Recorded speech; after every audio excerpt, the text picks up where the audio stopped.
Digital প্ল্যাটফর্মে কর্মসংস্থান গড়তে প্রশিক্ষণ নিয়েছেন 50 তরুণ-তরুণী। ফ্রিল্যান্সিং প্রশিক্ষণ শেষে আয়োজিত হয় তাদের বিদায় সংবর্ধনা। দেখুন আসাদুজ্জামান আপিলের পাঠানো তথ্যচিত্রে বিস্তারিত। যুব উন্নয়ন অধিদপ্তরের লার্নিং অ্যান্ড আর্নিং প্রকল্পের অধীনে পঞ্চগড়ে প্রশিক্ষণ নিয়েছেন 50 জন তরুণ-তরুণী।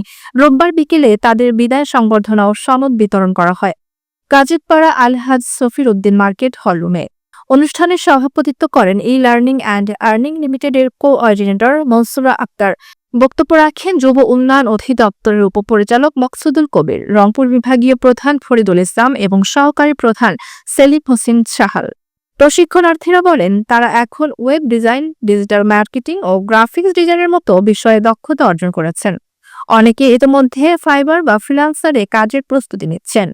আমার ইচ্ছা আছে আমি একজন সফল ফ্রিল্যান্সার হব, এই সেক্টরগুলোতে কাজ করব। আমি এখান থেকে শিখে যে আমার শেষ হয়ে যাবে বিষয়টা এমন না। আমি বাসায় গিয়ে এটার পিছনে লেগে থাকবো। আমি এটার চেষ্টা করব, প্র্যাকটিস করে আমার স্কিল ডেভেলপ করব, তারপর আমি আমার মার্কেট প্লেসে কাজ করব। ডিজিটাল মার্কেটিং এর মাধ্যমে আমি আমার কাজকে প্রচার করার মাধ্যমে আমি বাইরের দেশ থেকে অনেক ক্লায়েন্ট পেয়েছি এবং মার্কেট প্লেসে একজন স্বাবলম্বী ফ্রিল্যান্সার হিসেবে গড়ে উঠতে পেরেছি। বক্তারা বলেন প্রশিক্ষণ শেষ হলেও এই তরুণদের সঠিক দিক নির্দেশনা, ফলো আপ ও বাস্তব কাজের সুযোগ নিশ্চিত করা জরুরি। যুব উন্নয়ন অধিদপ্তর আশ্বাস দিয়েছে ভবিষ্যতে আরও সহযোগিতা থাকবে।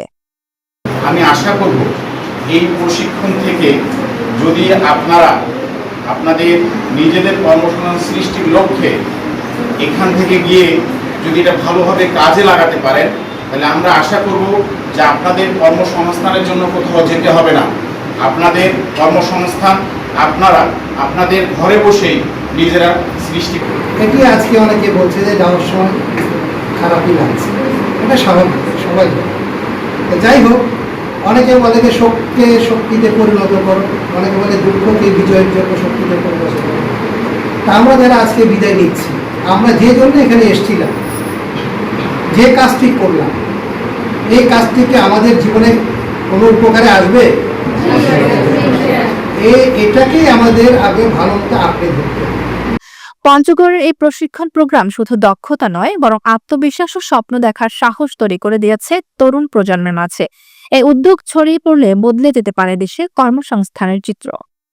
ডিজিটাল বাংলাদেশ গড়ার পথে এমন ফ্রিল্যান্সিং প্রশিক্ষণ শুধু শহর নয়, গ্রাম পর্যায়েও আরও সম্প্রসারিত হওয়া প্রয়োজন বলে মত দিয়েছেন বিশ্লেষকরা।